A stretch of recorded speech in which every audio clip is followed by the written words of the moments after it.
behalf of Festival co-directors Namita Gokhale and William Dalrymple, and all my colleagues at Teamwork Arts, welcome back to JLF's Brave New World. For those of you who missed our earlier sessions, including those featuring His Holiness the Dalai Lama, Neil Gaiman, Piku Iyer, Margaret Atwood, Oran Pamuk, Shashi Tharoor, Pavan Verma, and so many others, you can find these on our Facebook page, JLF Litfest, or on our YouTube channel, Jaipur Litfest JLF. Our official radio partner is Red FM, Bajate Raho. Our next session today is Shobhaa Day, Lockdown Liaisons, in conversation with her daughter Anandita Day. The no-hold-barred conversation has them discuss her new ebook, Lockdown Liaisons, and share their takes on the charged emotional and social realities of the pandemic. Shobhaa Day has written extensively on India's socio-cultural political contours for over 4 decades. Her books include several bestsellers, including Socialite Evenings, Starry Nights, Superstar India, and her latest, 70 and To Hell With It. Anandita Day is a luxury influencer. She has over a decade of experience in the field of luxury, from working with some of the top hotel brands, including the Taj Group, ITC, etc., to co-hosting events with brands such as the Cartier, Book Launch, Kiehl's, Grazia, and Swarovski. Please do remember to comment and ask questions by typing it in the comment section below. Do also follow our handles Jaipur, JLF Litfest on Facebook, Twitter, and Instagram to get notified on our upcoming sessions. And in case any of you drop off due to bandwidth issues, you can find us on our YouTube channel, Jaipur Litfest JLF, or of course, if we drop off, just hang in there and we'll be right back on Facebook. Ladies and gentlemen, Shobhaa Day, Lockdown Liaison, in conversation with Anandita Day.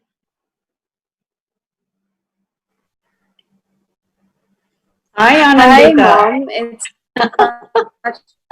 this is so bizarre. It's so weird. Go such for a it. fantastic platform. Thank you, Jaipur Literature Festival, for having me on this humongous platform. Firstly, the Brave New World. I'm elated to be here. I remember tagging along with my mother in the year of 2017, I think 18, one of the years. And finally, I have, a place here. So it's amazing to be here. So thank you so much. And let's begin. Firstly, I would like to say that my mom and me have a very, I think actually my mother has a very unique relationship with all of my siblings, that is all of her children. She is known to be amongst us not just a mother but also a friend and somebody who we can call at 2 o'clock in the morning if we're stuck somewhere at a party and want to get the hell out. So my mom is always the first person who I would call if I'm in any kind of mess. And I would like to ask you this, that how do you balance the relationship between being a mother and being a friend simultaneously, and having such a keen listening ear, and also with our new age problems, you seem to be so in tune and able to switch on to the different nuances of each one of our lives. How do you manage to do that? Well, thanks, Anandita. Tough question, but first, may I just say it's a pleasure. It's the most unusual in conversation I have done ever in my life for a Lit Fest. And it really took the genius of Namita Gokhale to think of this combination rather than having me in conversation with maybe a co-writer. So these are the sort of inspired decisions that Jaipur Lit Fest often takes. And I enjoy that so very much because I've been a part of the Lit Fest literally from the day it started, and I've been going back every year. It's a fantastic team, but it is the excitement of the unexpectedness of it all that continues to fascinate me. I mean, when Namita called, I said yes, because Anandita, being my youngest, she has spent the most time with me, which can either be her misfortune or, she's been, in a way, so intimately a part of my writing process because she's just been there. She's been at home. I write from my dining table. She's often with me on it. And of course, during the lockdown, it's like, being joined at the hip, which again, I don't know how she feels about it. But she has given me a lot of comfort during these really hard days where you're looking for that kind of cushioning. So when I was writing Lockdown Liaisons, to answer a question, the question of balance is something I I don't stop to ask myself that question. I don't say, what am I balancing today? Am I going to be balancing my writing? Am I going to be balancing my column? Am I going to pay attention to what my children are asking me? Because I know that it's an unfair balance to start with. They win above everything else. I mean, I throw a manuscript out of the window. I throw just about anything out of the window. The most incredibly attractive opportunity will be tossed right out of the window if I felt that my children at that moment needed me in a way that was like close to an emergency or something that was, which of course with children, everything is an emergency. So the balance has come out of a deep sense of commitment. When I started to write, I already knew that the question of having to make those tough decisions were not ever going to be a problem for me. The decision was already made. So it's been children first. So I hope that answers you, Anandita, because I don't see any conflict. I do it because I want to do what I do. I just place you guys first, okay? I mean, all right? So you don't ever have to think Mama is balancing and oh my God, she's giving up something. No, it's what I choose to do. And choice, as you know, as I've always emphasized to you, is the single most powerful word in our dictionary. When we have choice over our lives, we are truly free. And that's one word I want you to pour it on your heart or certainly embedded in your mind. So, yes, my dear, next question, because you keep me on my toes. It's all of you, your generation, that gives me, the whole impetus to reach out and be able to connect with you in a language that you understand, because the whole point of writing is to communicate with people, readers, and not think about their age, not think about their generation, but to think that you are being able to do it in your best possible capacity. And you take such creative leaps yourself. You're like a creative acrobat in my life.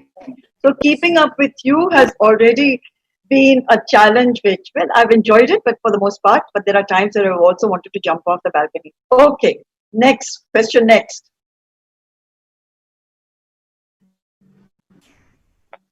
I've lost her. No, you've not lost. Sorry. Sorry. So you're always known to work in utmost chaos and disturbances. I can't see you, Anna. Yeah, you're back. Okay. Yeah. I said, can you see me now?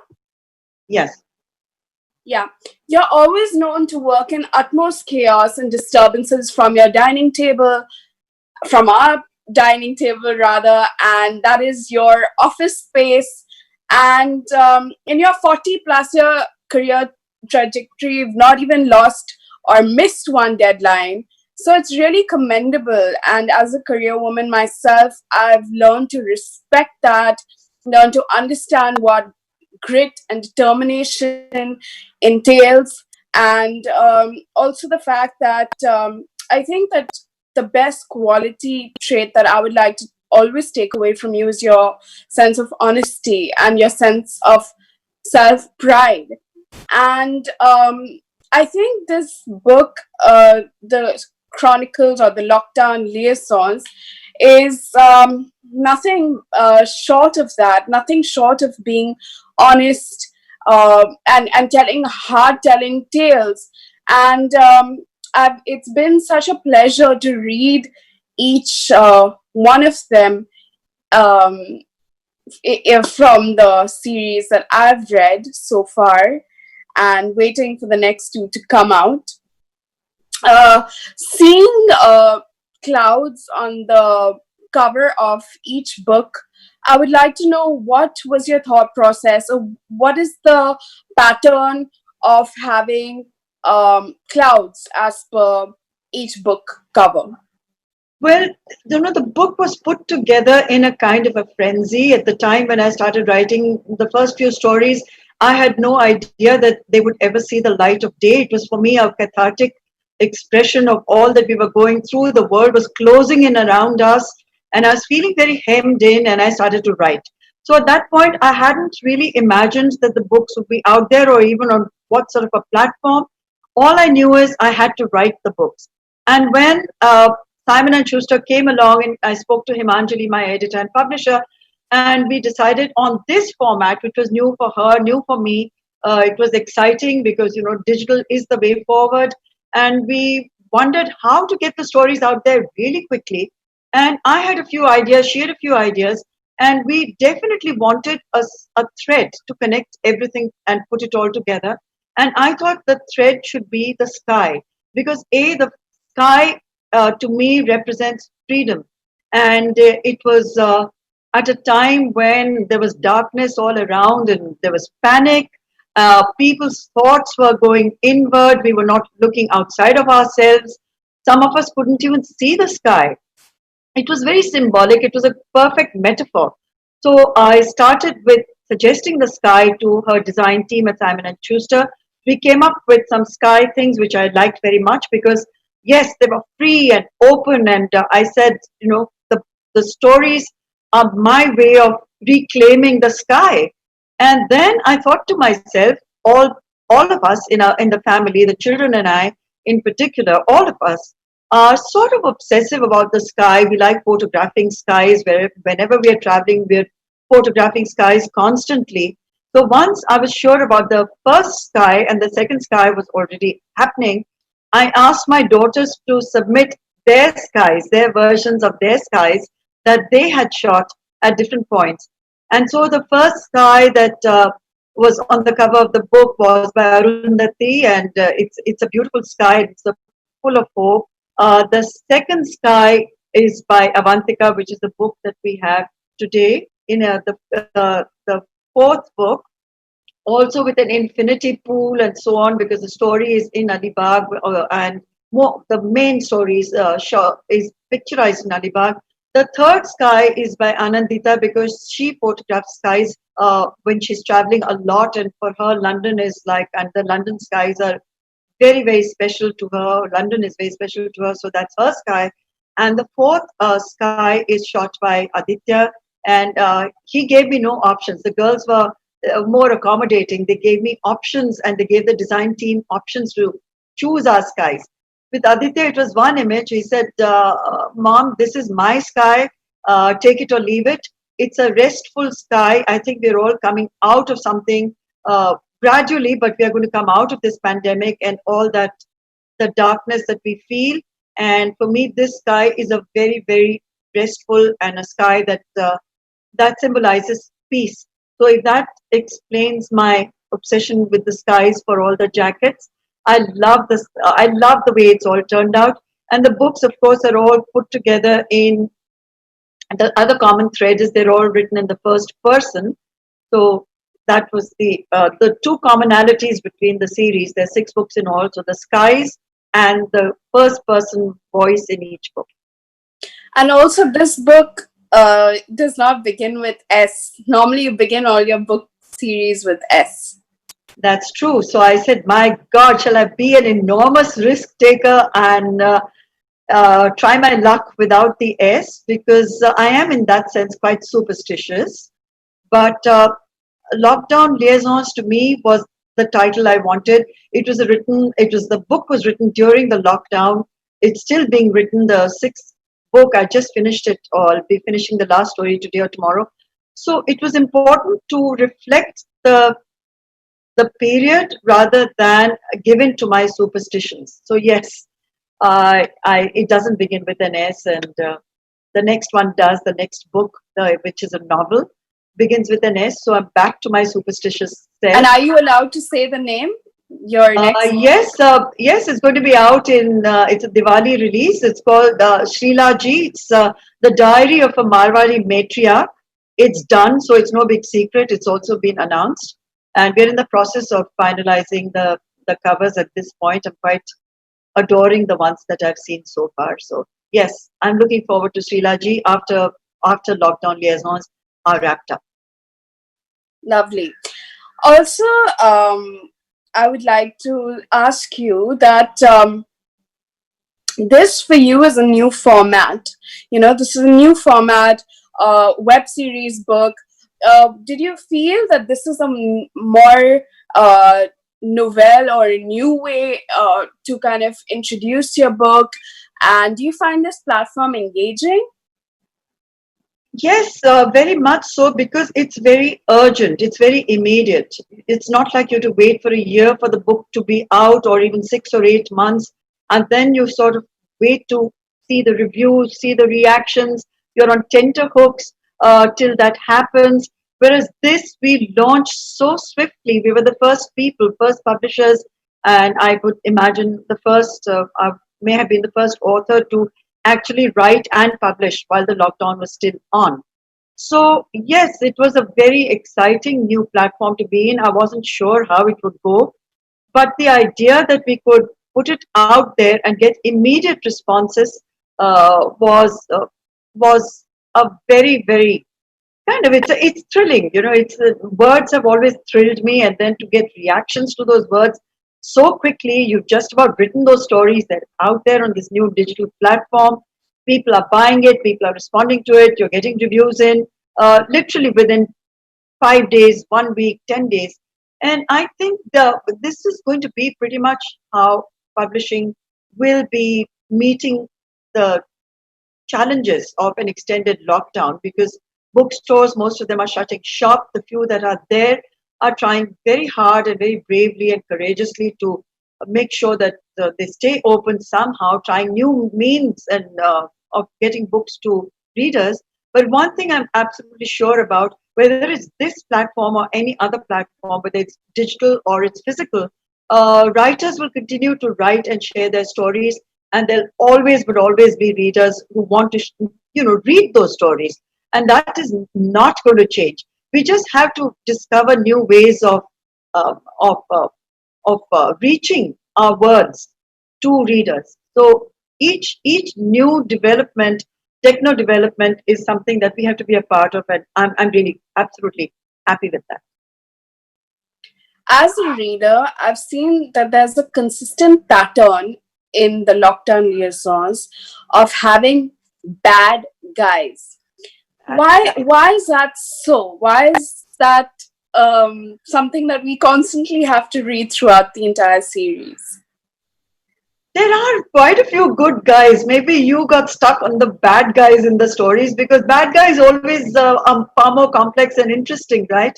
The good guys you think of as, you sort of read them and say, oh, nice man, and but it's the bad guy who always draws you in, whether it's in the movies or in the writing process.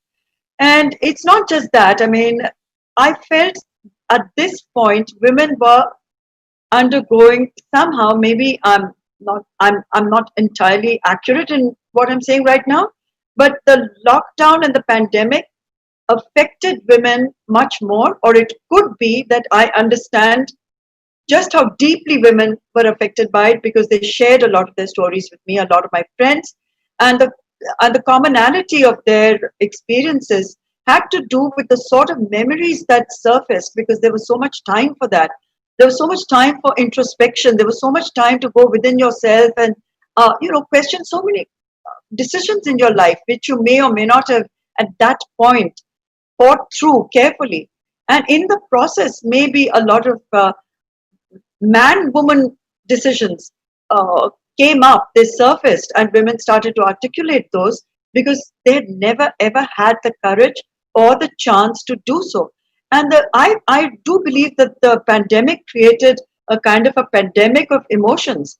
And there was a lot of brutality and a lot of negativity that surfaced in the first few weeks, where people were just taken off guard. and needed to reboot. And during the process, a lot of feelings of hostility and suspicion did emerge.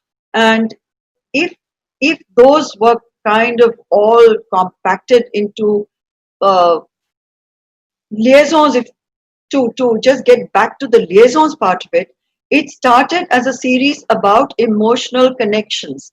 It wasn't a book about the pandemic or about the COVID and how we are going to react to it and what we're going to do to it, and whether to wear masks or not to wear masks and social distancing. It's about what it did to people's emotional lives, the turbulence it generated.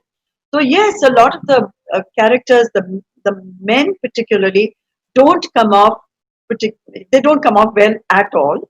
But Right. there are some really nice guys there as well. Do you think women can be manipulative and can be quite vindictive? Do you think that? Do you think that they can prey on weak men?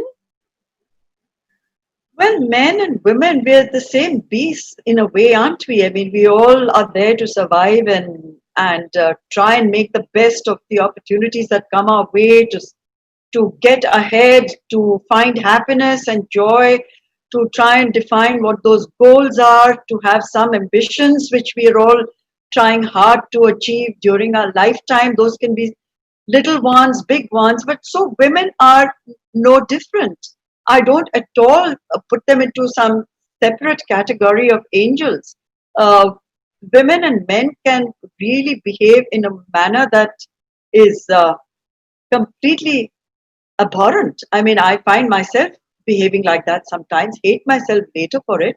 But those are universal emotions and qualities. They exist regardless of gender. So it's not about women being better or um, equally manipulative. I think the same attributes and qualities and negatives and positives exist in women as well as men.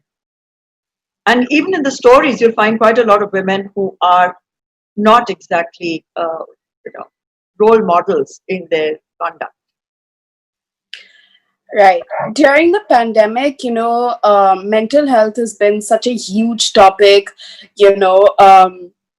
What is your take on mental health? And do you think that it makes waves in your writing, in the way that you approach some of your characters? How do you see it in connection with your work?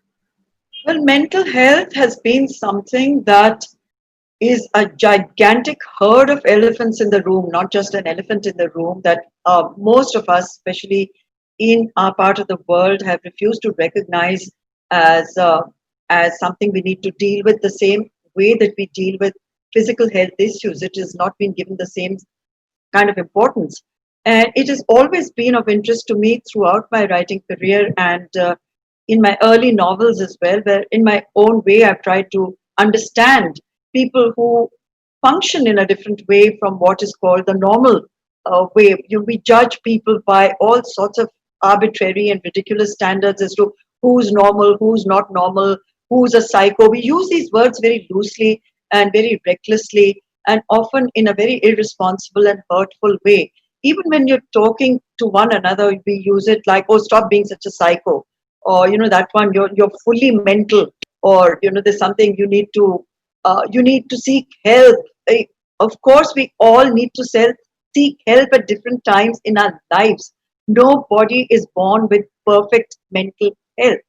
The point is to acknowledge that we need that help, and not shove it under the carpet and say, "Oh, so and so may need it. I don't need it." So throughout my fiction, I have tried in my own way, not in a strong sending out a message way, to say that yes, all kinds of people exist, because human nature, the human heart, is impossible to decode, to penetrate, to be able to say, "I've understood human beings and I understand who's normal and who's not normal and who needs help." And it's a very presumptuous way for anybody to approach writing. And if you are sensitive to your subject and you are dealing with people who are maybe so completely different from yourself, you need to understand mental health. And a writer in particular needs to understand human nature the best he or she can, and to project it with as much truth as you can bring to the character after you've tried your best to present that character with the knowledge that you have, the observation skills over the years, the experience, and the desire to understand another human being. You have to be so attentive at all times because there are cues galore, and I sometimes say it in a way that's a bit too light-hearted even for my own good. I use the word that I've used it in the past, that I'm an eternal voyeur. I'm constantly observing and looking and listening and thinking because those are the tools of my trade. I need to do it. So, yes, mental health has preoccupied me for decades. And in some of these stories, I hope I've tried to be as sensitive as possible without it being a kind of message I'm sending out. And I must thank Deepika Padukone for having brought it into the public domain in such a powerful way at a time when no one was willing to talk about it at all. There was such a stigma, so much confusion, and so much shame to say that I need to see someone because I don't feel good in my mind.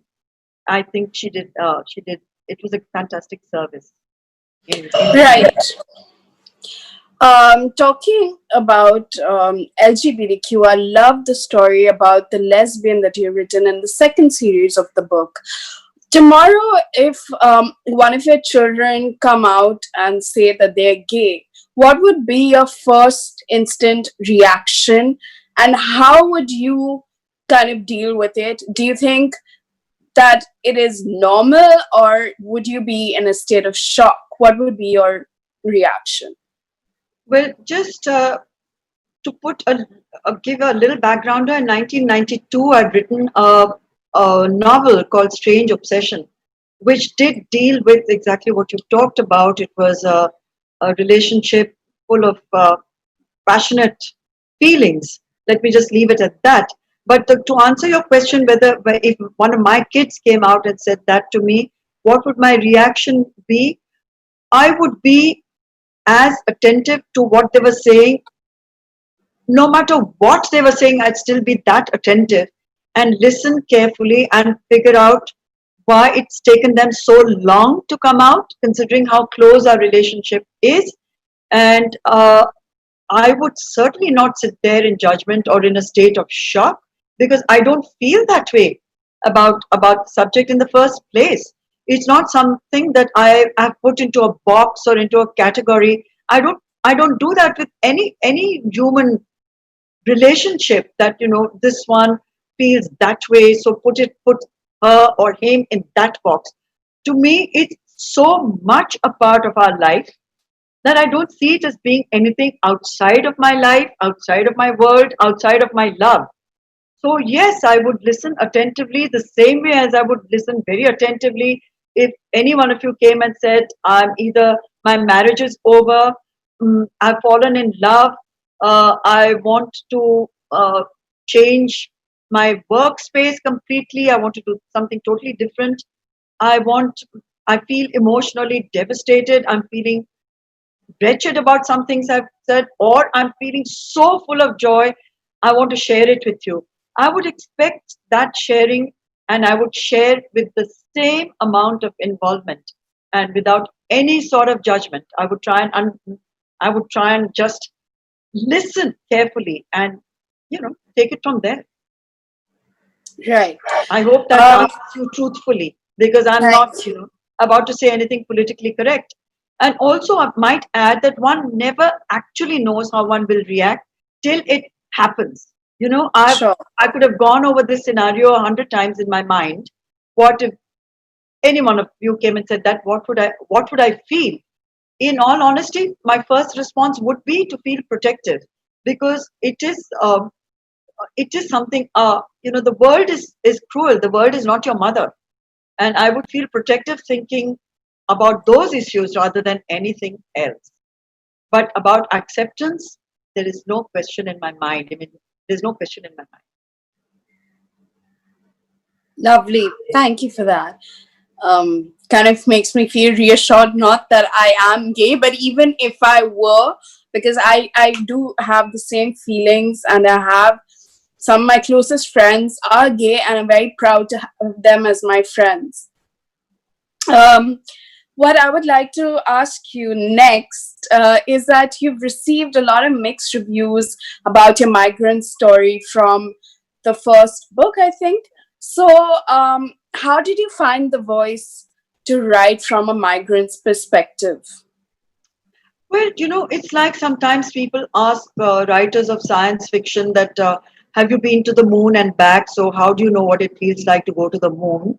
Or people who write novels which are about this psychotic serial murderers. They say, but how can you know what a serial murderer feels like? How many people have you murdered?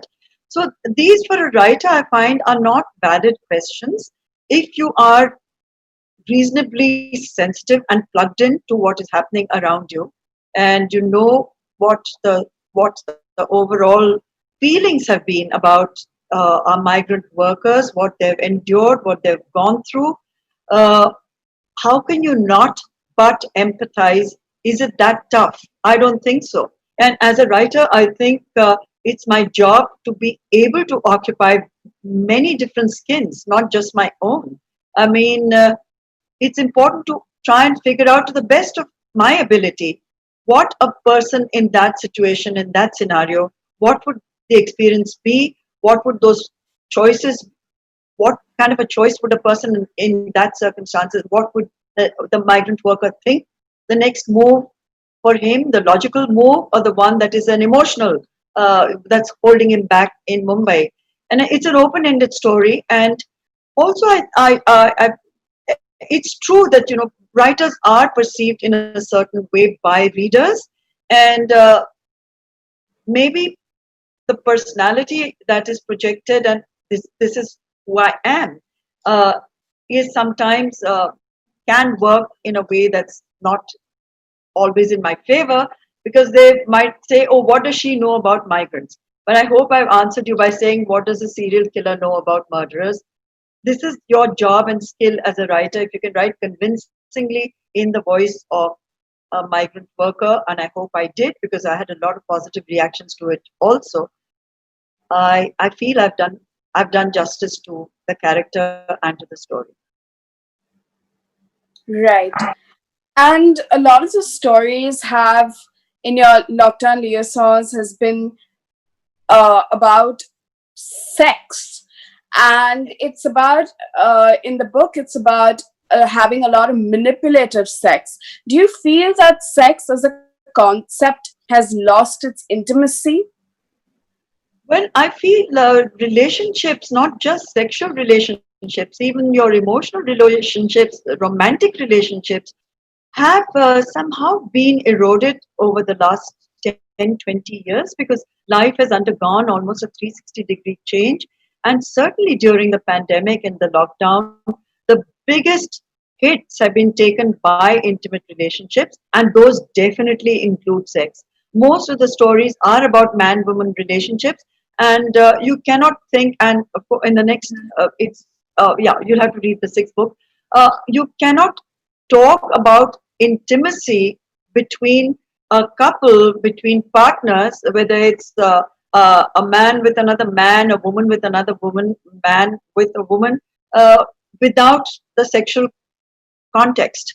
And I have absolutely had no taboos ever about writing and discussing sex in a way that is very, very upfront. I mean, why should it be something that's camouflaged and disguised, or even prettied up, or over romanticized? A lot of sex is not that. And during the lockdown liaisons, we've been so shaken, not just in our relationships involving a sexual activity, but in all aspects of these relationships. And in such a kind of a scenario, yes, uh, sex sexual relations have been victims of it, because women are just too tired to have sex, and they just, the last thing on their minds is sex. They're looking after kids, they're cooking, they're cleaning, they're wondering whether they'll be able to hang on to their jobs, whether they have a job left at all. a lot of men are under a lot of stress themselves, whether they'll have the job that they had before the pandemic broke and so on. There is anxiety about financial matters. There's anxiety about food on the table. Under these circumstances, if there is a demand, a sexual demand coming from a partner who's not ready for sex, it can lead to conflict. And I think I've written that in as truthful a manner. You might find it harsh, you might find it ugly, you might find it manipulative, you might find it brutal. But yes, dark times call for dark stories. These are not pretty fairy tales. They are all pretty twisted. And those were the emotions that I was dealing with, and those were the stories that have emerged. Anything else would have been fake. I didn't want to write fake. These are the stories I wanted to share and write. Lovely.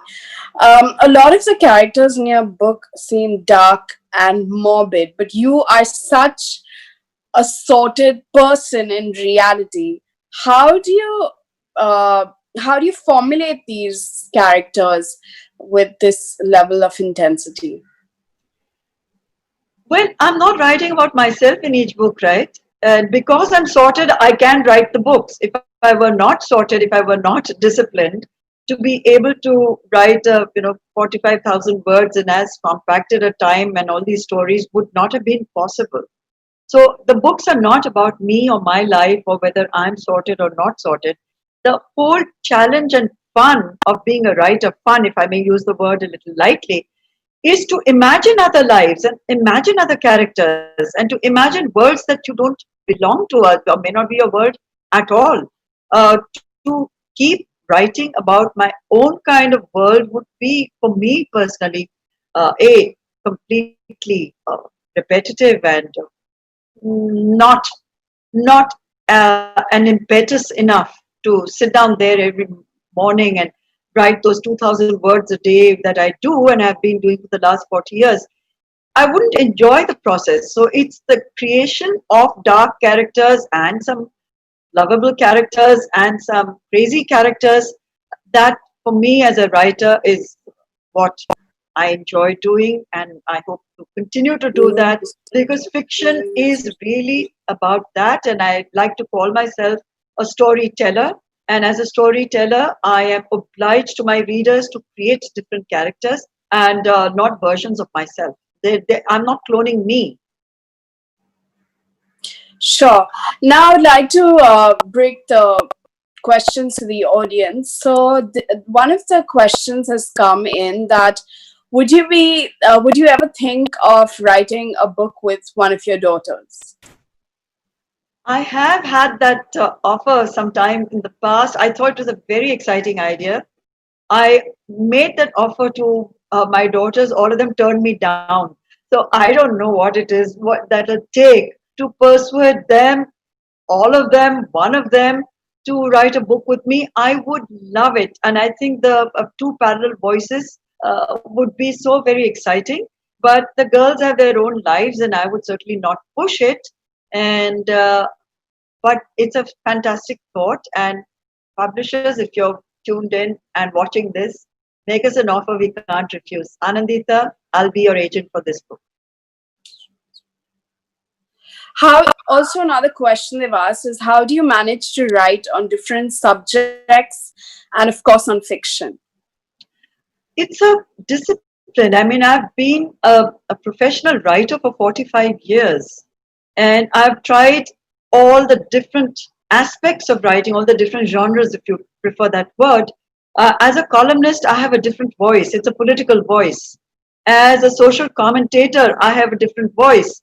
As a person who's been writing on women's issues for over 40 years, that's a different voice again. As a person who writes essays and non-fiction, those are different voices. When I write fiction, there are multiple voices. When I write scripts for television, it's a different voice again, depending on the subject. I see myself as a professional writer. I have to make that distinction and demarcate the various forms of writing in order to be able to communicate. And the whole point of writing is to communicate the best you can.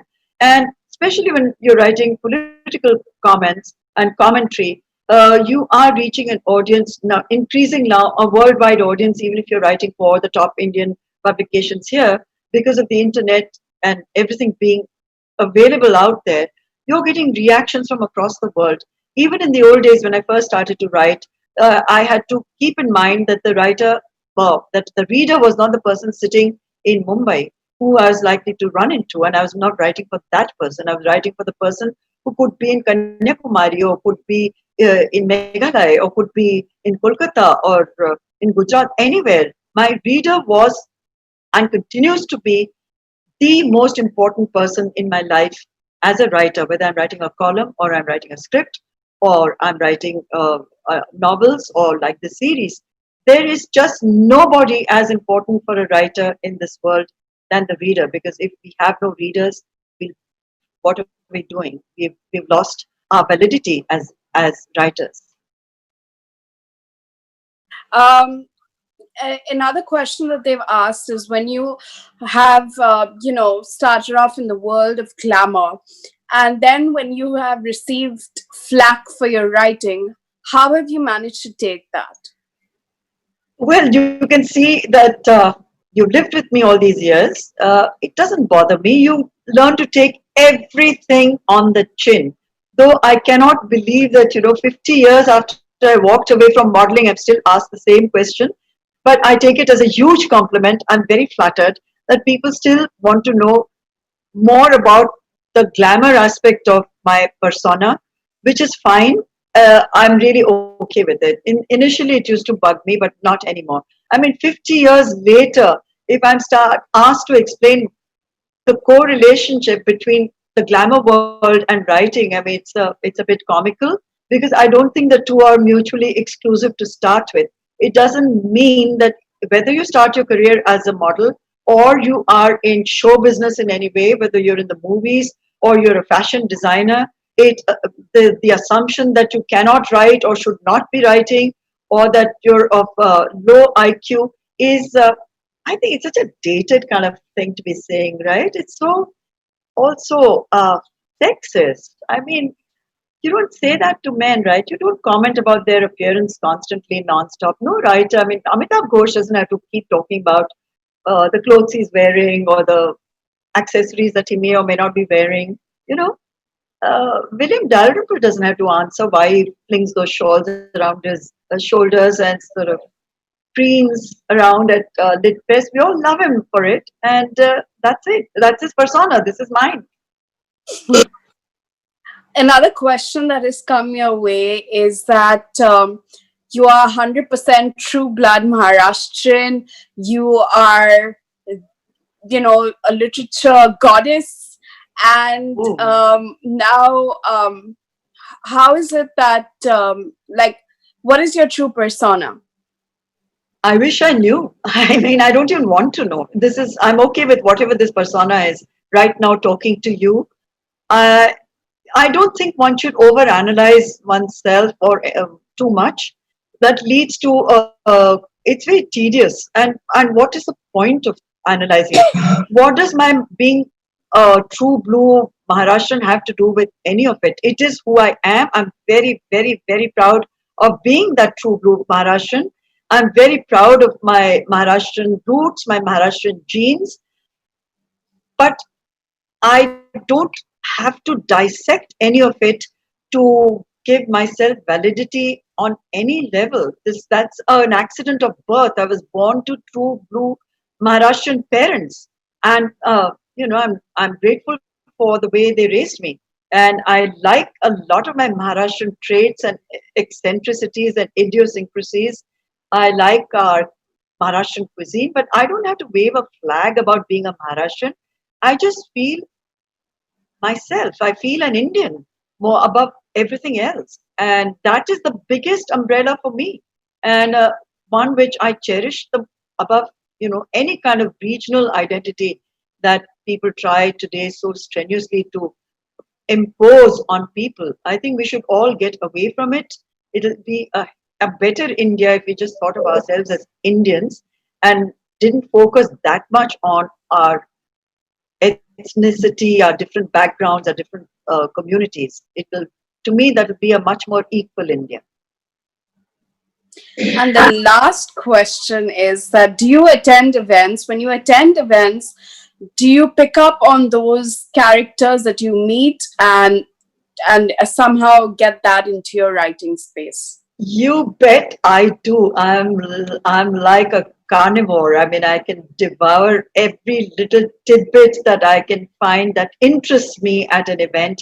At any given event, whether it's a political rally or it's an intimate dinner party, there'll be at least two characters with something so extraordinary and exceptional and engaging and interesting. It could be an accent, it could be the way the person is dressed, it could be a thought that is shared, which will stick with me. And it's not that I come home and take notes, but I do have a writer's memory, and I think that's a huge asset to have. So I do recall conversations very clearly, and I do recall gestures, I do recall, and that's how we writers build our characters. They don't pop up from nowhere, they don't pop out of thin air, or they don't land from the moon. You are constantly observing and you're constantly making those mental notes. So when you write your next novel or you write your next column, there is that rich material that's available to you. And I mine it for all I'm worth, because that is my wealth as a writer. And nothing and no one can take that away from me. Amazing. On this note, I would like to conclude the session. Thank you so much for being in conversation with me. Thank you so much, Jaipur Literature Festival, for giving me this platform. Thank you, everybody. Thank you, Anandita. Thank you, Shobha. Anandita, you were fantastic, by the way. We have to have this combination here on. Thank you so Let's much. do it. But seriously, dark times calls for dark tales. Characters don't quite land from the moon, and they're pretty much from every occasion that you've been to.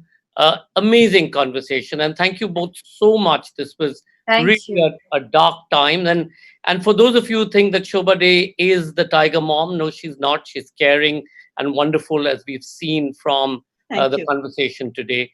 Thank you all for watching, and sorry we couldn't stream all the questions that you all have asked. Maybe we can send some of them to Shobha Day, and if she agrees, we will then post them back onto Certainly, would Facebook love to do and that. YouTube. Our radio channel is Red FM Bajate Raho, and thank you to them as well. We do hope you've enjoyed this conversation, and we'll log back at 8:30 p.m. for our next session. Anubhav Sinha, Article 15, in conversation with Vani Tripathi Tikku. Anubhav Sinha talks of the idiom, metaphor, and language of film, on his cinematic career, his convictions, and the future of the cinematic image. See you at 8:30.